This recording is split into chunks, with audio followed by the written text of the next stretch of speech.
Elliott and Pollard and how you use them, and when you go into a game, is it pretty well scripted, or because you'll have runs that you don't necessarily know you're going to have in a series? How do you judge when to change them in and out like that? Yeah, it's just kind of a balancing act throughout the game. Obviously, we have certain packages that will incorporate both of them. A few plays here and there that maybe, hey, this is Zeke's play, maybe this is Tony's play, but probably obviously the majority of it is just our core stuff that we go into the game with. And then within the game, it's just a matter of, giving those guys different, give them a blow here and there. And, Zeke's rolling for a little bit. Let's get Tony to start this series. And then if it's a long series, then we'll get Zeke back in there. And we just kind of play that game throughout the entire game. Have you studied other tandems in the league to see how other teams have worked when you have two backs like Kamara and Ingram back in New Orleans and things? Yeah, New Orleans is a good example, obviously. Watching those guys from a few years ago when they had both of them, obviously they did a phenomenal job. Kamara was kind of that second guy, and they're finding creative ways to put him on the field. And, I think you're always trying to find different ways people are utilizing personnel, seeing if you're missing something or you can, use something from a different team. Do you see any similarities between Kamara and Pollard and Ingram and Zeke and stylistically? I think it's fair to say stylistically there's some similarities there. Obviously they did a great job when those two are together, and I feel like we're in a good place with these guys. Do you feel like Zeke ran with an intensity yesterday, maybe even more than you've seen in recent weeks and last season? Potentially. I think everyone's a little bit juiced, finally play at home and all that stuff. It seemed like it'd been a while. He ran really hard. He did a tremendous job. Felt like we ran the ball really well early in that game, and I think that was big. What's this unfolded about the way you've scripted it going into games, or has the usage been a little skewed differently than maybe what you envisioned? For Zeke and Tony.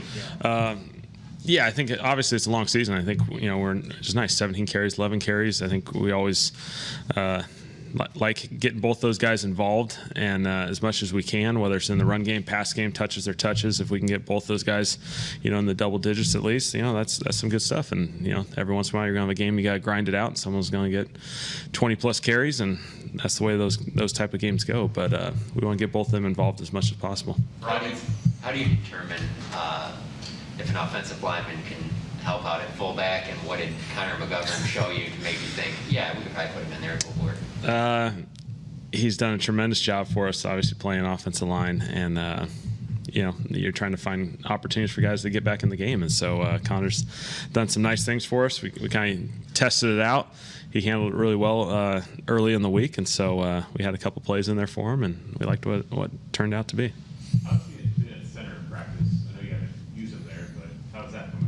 Yeah, no, he does a nice job. Obviously, he's got a little bit of experience at Penn State, but obviously Tyler Rolls and Connor, the two Connors get opportunities here and there to just continue to be an insurance policy there and see where we take it. How would you assess how Tyler played? It looked like he got knocked around a little bit at times in that game. Yeah, I mean, that's a couple weeks now of premier interior lineman on the defensive side, and so he's been up against some challenging spots.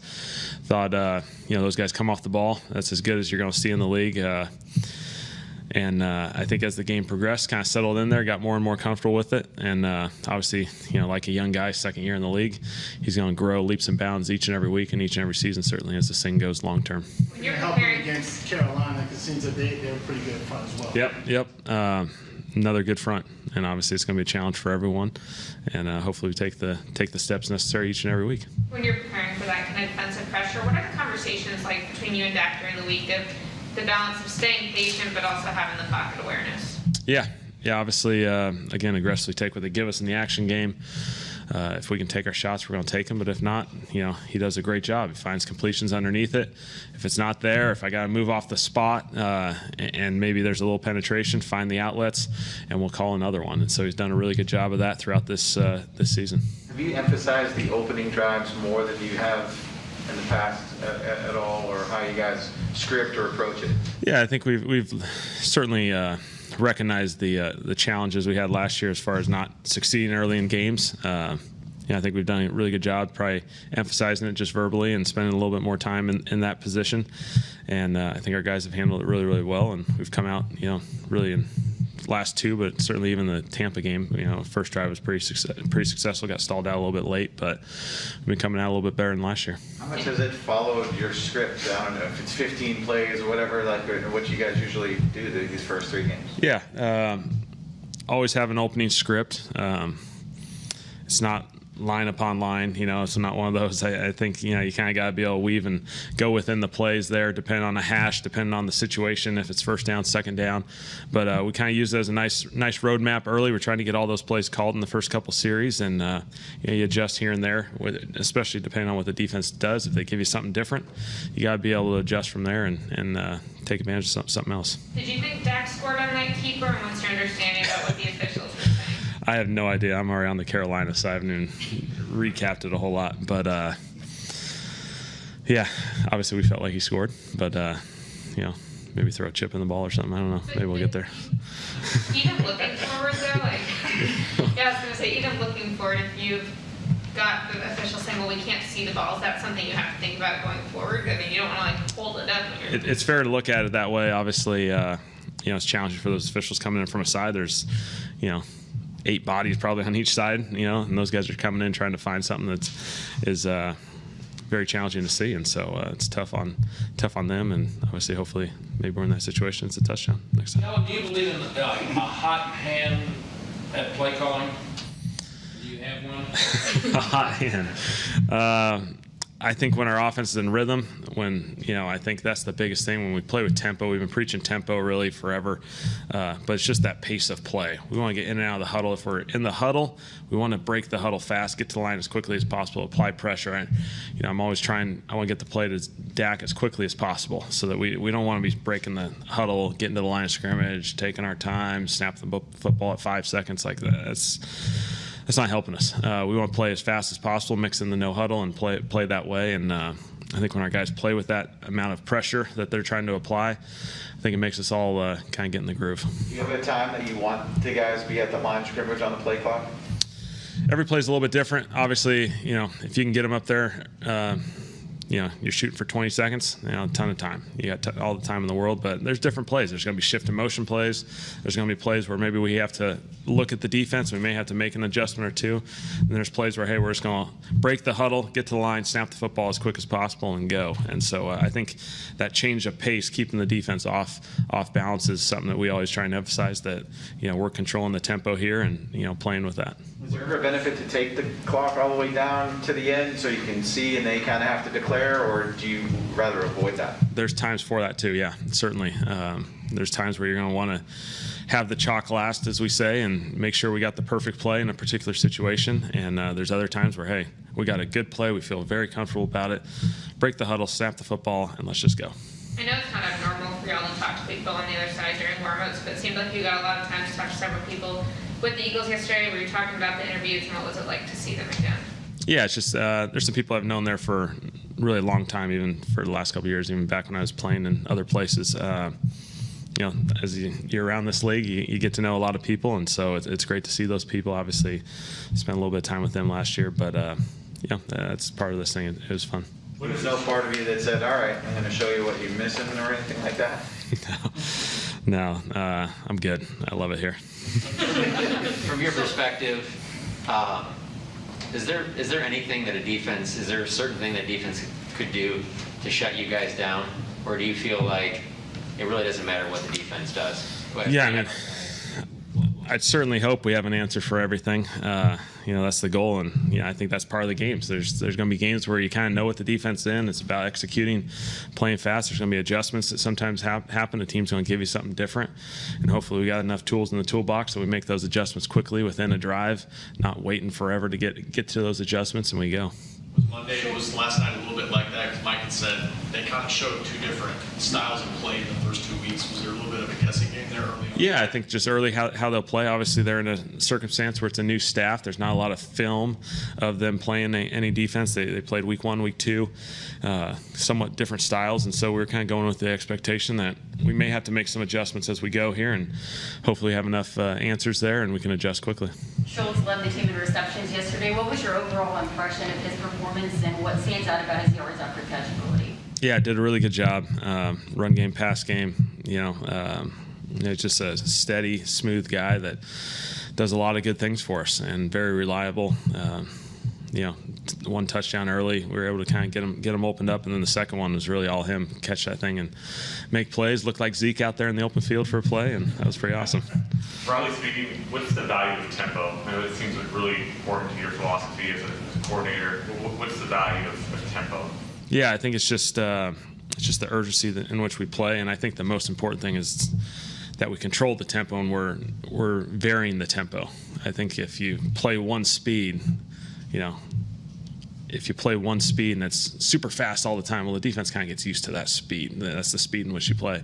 We want to kind of constantly be changing up, be in no huddle, go back to huddle, pop back into no huddle, go really fast, and all those different things. And so as much as we can change the variables on them, I think it makes it more challenging for them. Was there any part of Sunday's game where you think the tempo was most effective?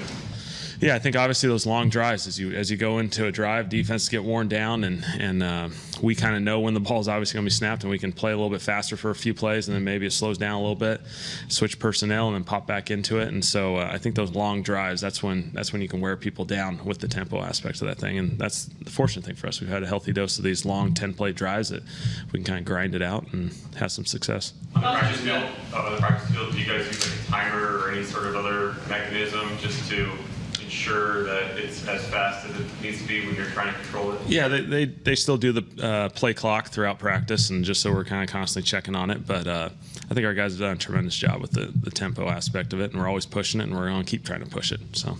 You mentioned that. You mentioned that you're already kind of on to Carolina with the short week. Can you kind of provide a snapshot of what today has been like for you and just how that works? Yeah, it's really moved right on. Woke up this morning early and hopped right into Carolina, and so a lot of work. You're a day short, so there's a lot of work to be done here, and so we're trying to get ahead of this thing. How much does McAdoo help with his role, and what is he an advanced guy for you guys? These weeks are huge to have guys like Ben that have already seen these guys, have watched them, have their observations, notes, and all that sort of stuff, and so it's huge to have guys like that who are ahead of it, so that in a week like this, you're a little compressed, you can get a head start. Is it easy to call plays when you have playmakers like this, or are the playmakers allowed to make plays because of the play calls you make? No, this is about players, guys. This isn't that complicated. Let the guys make plays, put them in position, and let them go do work. It's what Amari, CD, all these guys do. So it's a lot of fun. Dalton talked at Oxnard about how intensely he was doing film study even against y'all's defense so that he could really diagnose that. And Dak was saying yesterday, he's pointing out things to me about what the defense has shown us during the week. What's an example of something that Dalton has said during a meeting that just shows you how locked in he is on film? Yeah, I think all of our guys where we're at, which is awesome, a lot of guys have been together for a long time, for a number of years at least. They're just the constant communication, constant conversations that are being had in meetings, at practice. Hey, what do you think about that? Hey, we're putting this play in. Did you see that one look that happened in this one game? We may not have talked about it yet. And so, and even in games, constant communication. Those guys, all of us having conversations. Hey, they're giving us this look. Hey, let's go to this. They're giving us this look. Let's go to this. O-line, what do you guys need right now? What run play do we need? We just need to grind this thing out. And so, I think that's the fun part of our group. There's constant conversation, there's constant communication. We're always making adjustments. With as many weapons as you have, are you proactive in going to a player who didn't get a lot of touches in a game, or maybe over a couple of games, or is there enough trust there where it's just like they'll come to me and they know I'll get back to them? If they come to me, that's fine. Yeah, I think. Hey, we want everyone getting opportunities. We want to spread this ball around as much as we can. At the end of the day, also, we know there's going to be ebbs and flows in games. Some guys maybe don't get as many touches as we had anticipated, but we've kind of talked about that's kind of, I think, where our offense is at, and really our whole team, just the unselfishness that, we understand that this is a long season. Someone may have a big game today, and that's going to open up something next week for another guy, and there's just going to be the ebbs and flows each and every week, and the more guys trust that process, they handle it that way, I think that's the big thing that's going to happen. How ridiculous is the 77.5% completion percentage? Yeah, pretty special. He's just finding completions. He's aggressively taking what they give you, as we always say. He's finding shots downfield when they're there, and if not, he's continuing to find completions, and he's playing at a really high level. Aggressively taking what they give you, it seems like it's a bit of a mantra inside the building. Can you define that and what that looks like on the field? Yeah, I think it's fine completions, but at the end of the day, we're still going to be aggressive. We're still going to call those shot plays, and early in the game, if CD Lambs takes the post and it's there, take it. If not, you got 2 or 3 guys underneath it that are all going to be completion guys all game long, but when those opportunities are there, take them. And so he's done a great job of it, and we'll continue to progress. How much does a crowd like yesterday's fire up your guys? And I don't know where y'all were in halftime with this happening, but when Jimmy Johnson is yelling, "How about the Cowboys in the stadium's going wild?" Could y'all hear any of that? We did not hear that. Unfortunately, that probably would have been good. But, yeah, the stadium was awesome, obviously, especially for a number of people who haven't really been at AT&T for a long time. The stadium was awesome. It was a really cool atmosphere, and it was a lot of fun. Good. Thanks. Okay, thanks, guys.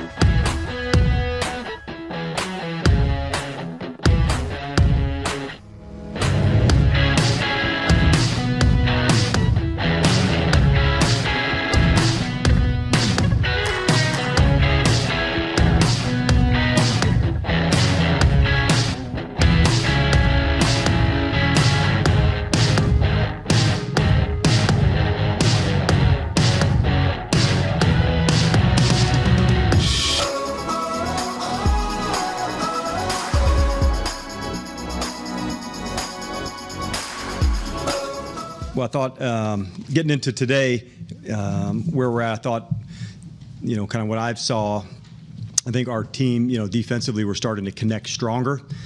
We still have a ways to go from the communication standpoint that I'd like to see us get to.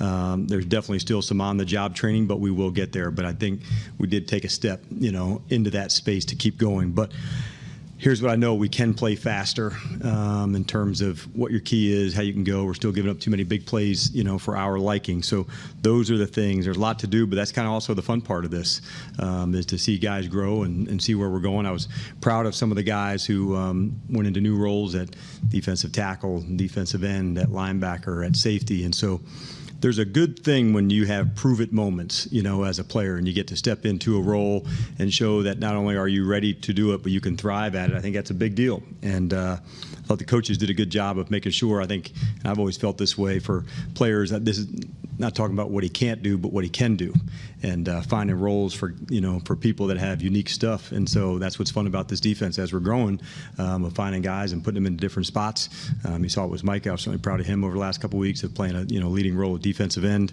But I saw it with J.K. I saw it. Justin Hamilton got going on. Chauncey got going yesterday with Kiki and Bradley being out. Those were big steps, for guys to take and say, man, I've been putting in the work too. And from a teammate standpoint, you get a lot of street cred that way. So I was pleased with where we're at. We're starting to connect, stronger. We just got to stay relentless in how we're going to approach things on a day in and day out basis. But we're getting there. We still got a long way to go, but that'll be the fun part, in my opinion. You're leading the league in turnovers at this early stage of the season. You just talk about that a little bit, and have you found that those normally come in bunches, or do you really accept that? No, I don't really accept it.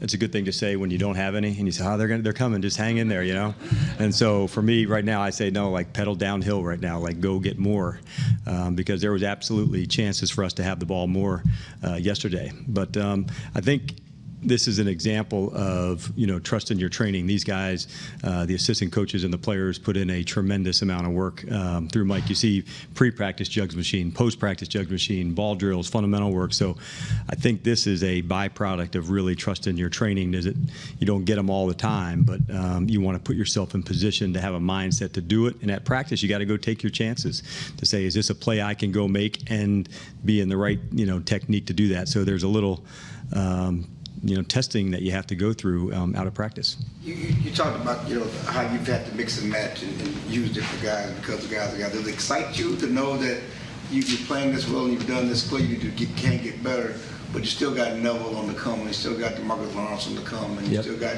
Dorrance coming back? Yeah, so that's what excites me because there are guys, we know we're going to get back. We haven't, in the regular season, there hasn't been Nev, there hasn't been, Kelvin to get going, and Tristan, is going to be there eventually too. So having that kind of competition eventually, I don't know when those days are, and it's not like everybody's going to be, like magic wand, you're back. So when those moments happen, I think it just continues to, to feed into the defense and what we want to be about.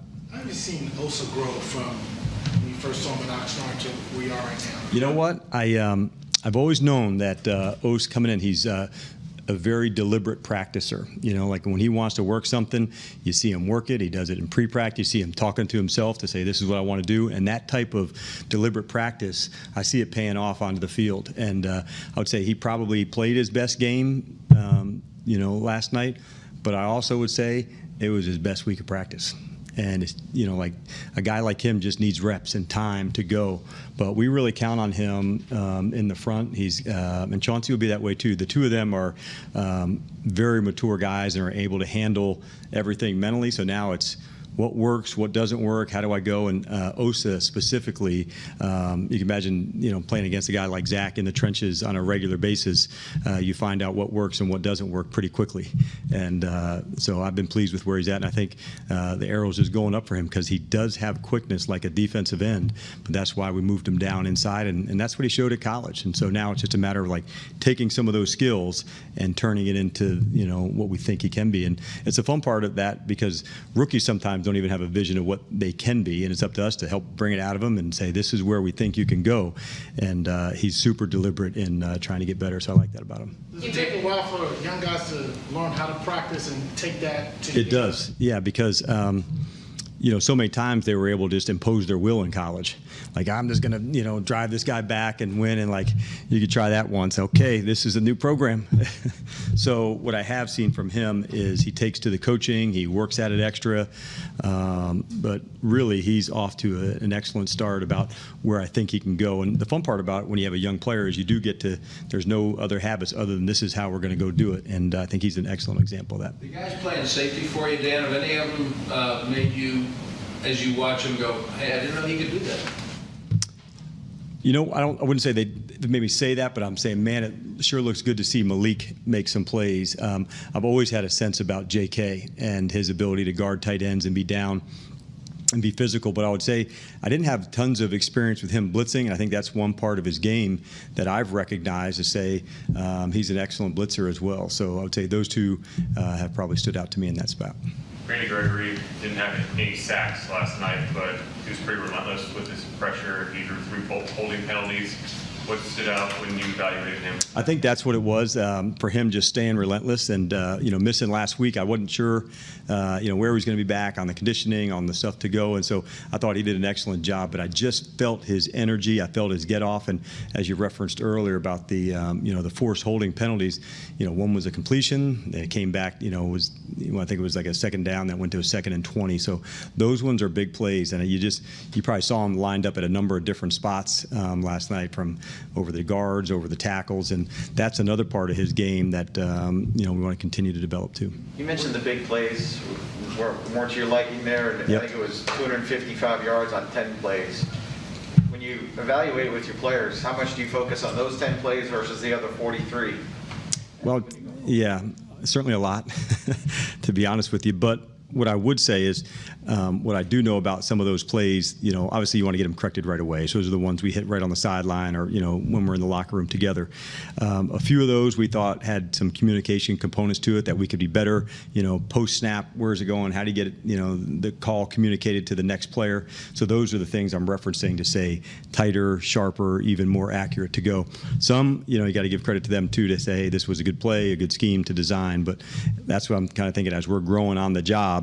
Some of those ones you have to live and go through, and we keep, obviously a long log of those to make sure that those mistakes aren't, happening a second time. What does that say about a guy like Trayvon, that he was pretty close to that first 38-yard completion, and then he comes back, he's got the pick six, he's got 3 pass deflections. What does it say about, and how have you seen him grow into that player? I think number one, it starts with just his competitive nature for practice, and you feel him, and it really goes to both sides of the ball. And I think Mike's done a good job of setting the team up for these competitive moments. We have 2-minute. You guys, have seen that a lot. That we do that in training camp. We now do it in the regular season. So some of them go 7, 8, 10 plays longer even to work down the field, and having that kind of relentlessness to go and finish, it just has to carry over into the game. And so Anthony had the same one. He had a big pass breakup down the offensive right sideline in practice on Thursday, and it was almost the same spot on the field, the same area where he had the interception. So that's part of my tape for him tomorrow, to say, like, the same things we're practicing, they're showing up on the field, and that's when you know you're hitting in the right spot, and that's when you know as a player you're getting ready. How would you describe the level Diggs is playing at right now? And when you studied film of him from his rookie season, what were your impressions of him and where he was? Well, I thought he was a better tackler than I gave him credit for, just because of his size and his length. And so many times, in our league, a run can start inside, but now it bounces out to the corner, and that's a lot of space. And so I thought he had excellent tackling ability. I wasn't, certain of where that was. And then the ability to be matched up on different sides, that's a big deal. He's been outside, he's been in the slot, he's been on the left, he's been on the right. So the ability to play in different spots, that's a big deal. And so he's had some tough assignments in his first, few weeks here. And I think it goes back to his competitive nature, the way he responds for it. Have you done that matching up more than you did back in Seattle and in your time in Atlanta with guys? I would say it's in this part, starting off, yes. Like starting off a system this early, yes. Coach, you mentioned playing faster, trying to get playing faster. Is that a product of having a lot of young guys just need reps, need to cut it loose more? How do you get it? I think just everybody needing reps, certainly I wish I could, go ask some of my old coaches, was I a rep guy? And they say, oh yeah, and there's no question about it. But I would say all of us need them in the system. All of us need that time and just keep going on task. So it's not just a young player related, but just over and over. And when the key happens, now you can go just a half a count quicker, and that's what we're looking for. There was a screen that went a little further than we would like. When do I counter on a pass rush move? Those small things, they just add up when you keep getting reps and reps and reps. And so that's why so much of our time to get better takes place during the week, on Wednesdays and Thursdays in our moments to get better, to get ready for the game. And then you got to see it come to life at the game. You're a boxing guy. Kellen was just in here, he was talking about tempo. And when you have an offense that's pushing the pace and running kind of a flurry of plays, what challenges does that present for a defense, be it with substitutions or otherwise? Yeah, well, I think the first thing you hit was the substitution. And so much of what we all do studying is this formation, this alignment, the backs here, the tight ends here. When you go fast, some of those you don't get to because you're getting the call in quickly, so you're more worried about getting your own self lined up than opposed to some of the information, like, hey, this formation, the last time this came up, this play happened, where when you're going quickly, that doesn't necessarily happen. What makes it even more challenging is, that a team like our offense has different personnel groups to go and stay in, and so I think that's been a big factor too. You obviously knew KZ really well from y'all's time in Atlanta. What have you learned about Malik Hooker and Jaron Kearse since they got here that maybe you didn't know? Yeah, and so I've certainly studied those two players with Malik and JK, and I had always, admired their game and how they played, but with Malik being injured, that's a tough injury to come back, from. And so K's, just went through the same process from last fall with an Achilles to come back. And we've certainly been around a number of other players who've had that. And so I had a sense it was going to come. And I think right around the end of training camp, I felt the shift with Malik to say, man, I feel his speed, I feel his intent, because all the movements you saw, they were there. Now I just wanted to see the real speed for him. And that's the thing that I see that's picking up. And he's been just an excellent addition for us. JK, I would say, I didn't know he was as versatile as he is. We've played him at nickel, we've played him at safety. He plays down near the box. So some guys can handle more, and you have to give him a little bit more. Yep, I got that, a little bit more. And the thing about JK, he's answered when we've given him more. And so you don't want to necessarily throw everything onto somebody at one time, but when a player shows they're capable for more than one job and he has a unique skill set, then he's going to take advantage of that. How is Sam Darnold's run similar and different in Carolina as it was with the Jets? Did you go back to that 2019 game Cowboys Jets to look at them? I haven't yet. But I do know Sam well, and from evaluating him coming out from his time at SC, and I thought he was just such an excellent competitor. You felt that the whole way through, and so he's got a live arm, he's got movement to get outside the pocket, he can throw it on the run, he's tough, and so all of those things are really showing up, over the first, the course of the first 3 weeks with him. He's got some fantastic receivers, and more, and when you have those kind of weapons and you know how to use them and it's functioning as part of the offense, then you can be difficult to stop. And I think the one thing they've done a good job of, they don't give the ball away, and their time of possession has been strong. They lost McCaffrey. Did they change up what they do, or they just stuck with what they normally run offensively? Yeah, it felt just in the game, that's usually the case. You don't have a wholesale change about what they do, but as you're going into the next step, certainly he's a big part of their offense, just because of some of the unique things that he does. So where does some of that extra work fall to? It won't all fall to the running backs, because quite honestly, Christian can be a receiver, he could be a running back, and he'd be exceptional and all-pro at either. He's that sudden and that quick. Speaking of versatility like that, is there any thought process of leaving Mike at defensive end? Not right now. There's not a full-time thought for that, just because we want to make sure we can use all the stuff that he has. But for the time being, it was certainly the right call for us against an athletic quarterback like Hurts, an athletic quarterback like Herbert, who has the ability to get outside the pocket. You want as much speed as you can to go chase. And I thought that was certainly on display on one of the read option plays last night. You mentioned Osa going up against Zach Martin in practice earlier. In training camp, you guys went out of your way to give Micah reps against guys like Tyron. Yep. And then Trayvon has his receiving core to go up against. How much, when it comes to the development of the youth on this defense, has been catalyzed to some degree with the competition level that they face in practice against this offense? Yeah, and I think there's probably some confidence to go, when you gain, that rep and that experience for the rookie player, because these are two of the very best, in our league of their skill and how they go. And just seeing guys like Tyron and Zach and their work ethic, the way they go after it, I think that's so valuable for a guy like Osa to say, man, I can really take this thing further. I can take my preparation further, my training further. When you watch some of those guys work after practice, there's not a lot of talking, and there's still a lot of working going on. And I think those kind of messages for a guy like Osa, that's big, because he watches. He's very self-aware to how to get better. For a guy like Micah, to be on the outside and having a chance, okay, I can't just run past this player. I've got to work my move and stay into the moment. So it's been good for him. Diggs is returning that pick. What's your reaction in the box? What are you doing? Yeah, I was pretty fired up. I gotta be honest with you. When the play happened, the first thing you do is to say, is this, got a chance to score? And one of the things I really liked about that play is you just felt Randy's speed trying to lead him up, if he needed to get a block, and other guys on that way of going. So when I'm seeing that kind of speed take place of guys running out of the stack, that gives you moments for big plays. Do you look back at the line of scrimmage and try and, is there a flag, or is this going to hold? Is this good? No, I think more. I don't think negatively from the start. So if I think it's a pick, I'm like, hell yeah, man, let's go. And then if there's a flag, it's, shit, So I don't think the worst thing first. I think let's go score. And, Trey has certainly, put the reps at practice, of getting the ball. So this is not something that's that unique because of the work those guys put in at the ball. So I couldn't be more pleased with their effort for the football, certainly in the secondary. Back in late July, you said, I want to make sure I get you correct here. There will be people on this defense that have very big chips on their shoulders, much to prove, coaches included. How much have you noticed that through the first 3 games? How much do you think that's played into the defense's play? Well, I feel their energy, and as we're, like I said, making progress, we're going to stay relentless in how we go about things. But I did feel their energy, their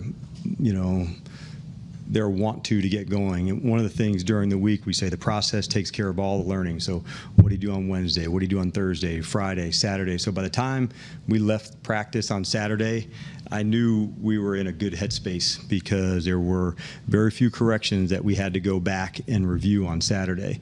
And so when you get to that spot, now you can shift a little bit from all the preparation that you do goes from the opponent. Now the shift comes back to you.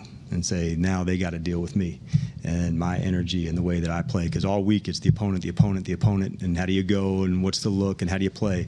But there has to be a shift.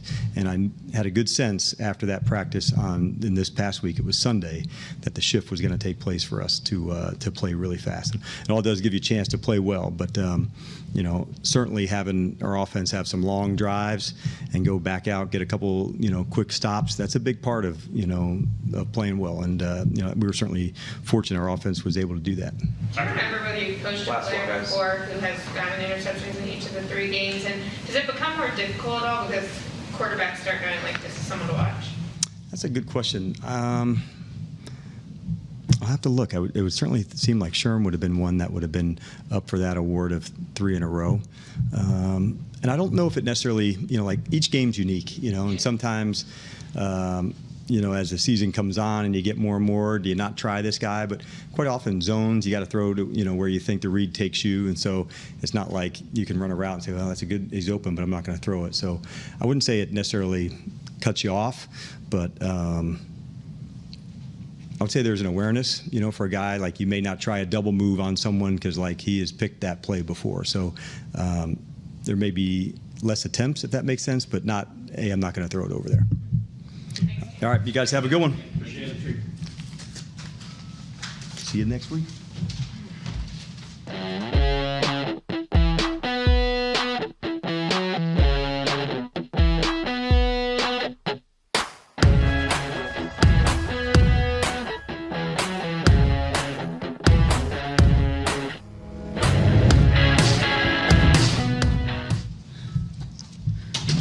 Hey, everybody. How you doing? Good afternoon. Good.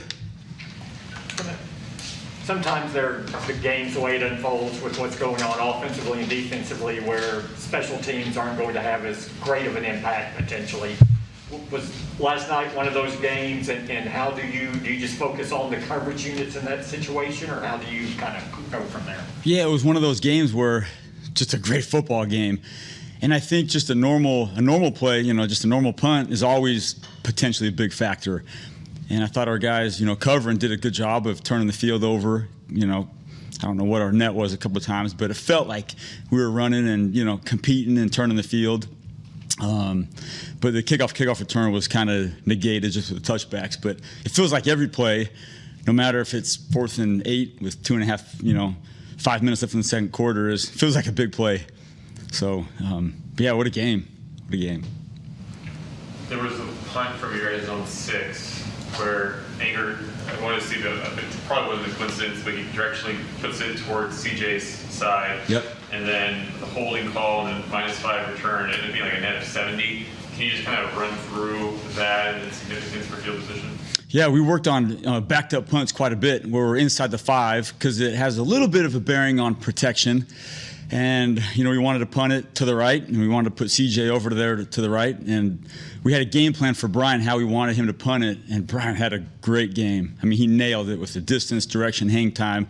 And he gave CJ a chance. Then the rest of the guys inside, it just felt like a good tidal wave of bodies coming downhill. And it feels good to watch the guys running because you can see it, but better than that, you can, feel it. A lot of times on the sideline, you can feel the speed and the competitiveness, and that one felt good, and we turned the field over pretty good. I think it was closer to the end of the second quarter on that one, which sometimes those moments, to back the other offense up, especially when it's maybe later in the half of the game, gives them a little longer field. That's our job. Yeah, Blam and Cedric, returning punts, how do you make the decision to say, this is for you, CD, this is for you, Cedric? Yeah, that's a good question. I actually talked to Coach McCarthy about that this morning.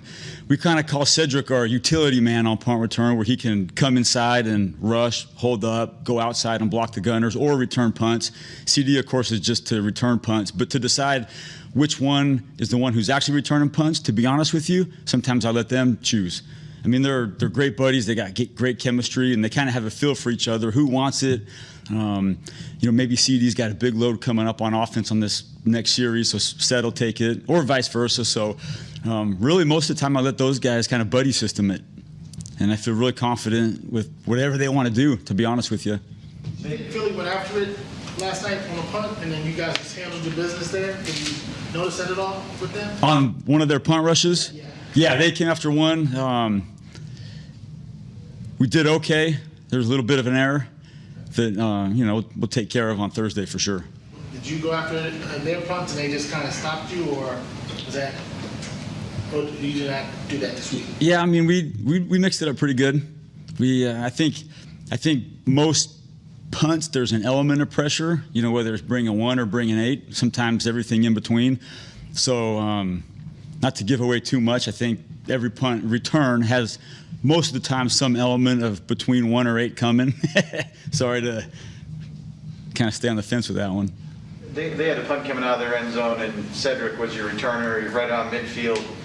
Is that a situation where they made that call, or is there something about that situation? Sometimes you think, okay, that's a good place for CD to get it, or coming out of the end zone, and most teams like hang it up and just don't give your guy an opportunity. Yeah, the one out of the end zone, that was between Ced and CD. So that was a play call that we did not have Ced as the utility man in with like the 6, 7, or 8 guys inside.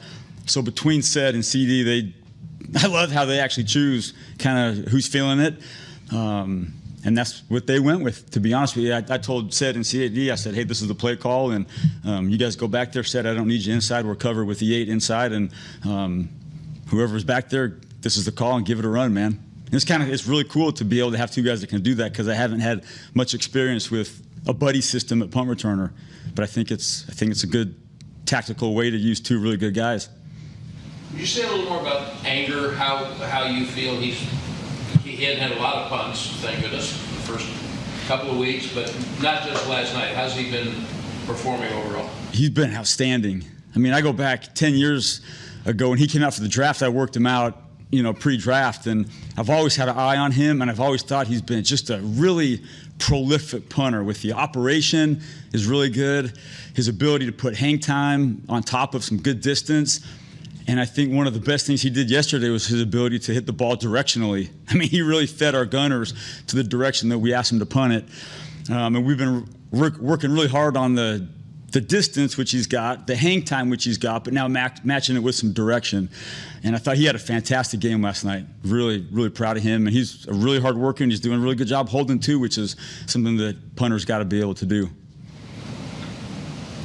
This is more maybe a philosophical question. Late in the game, you see it, the Green Bay San Francisco game. Late in the game, you're taking off. Does it always just say touchback is always the operative way to go here, or hang it up, bring it to the goal line, make them burn some clock and cover a kick? Yeah. That is a great question. And what's really interesting is that was Sunday night game, right? So I was here in the facility Sunday night and watched the game. And I got home that night, and my wife was up, and I started talking to her. I said, did you see the end of the San Fran Green Bay? There was 38 seconds left. And I think there are situations where you say, hey, they got a really good quarterback. If you kick off the ball in play and you tackle them, let's just say the 25, equivalent of a touchback, you burn off probably 6 or 7 more seconds, which could be the difference in the game. They had no timeouts. So there has been situations in my past where you got the lead, they got a really good quarterback, time is very much of the essence, and so you put a ball in play to burn clock, back them up field position. We had one a couple of years ago where we actually forced a fumble and ended the game. So there are situations, very good observation by you, because when that game was happening in that situation, I said this would be an opportunity to put it in play to, at worst, just burn some clock. How did CJ come out of the game health-wise? There's the player who's slow to get up.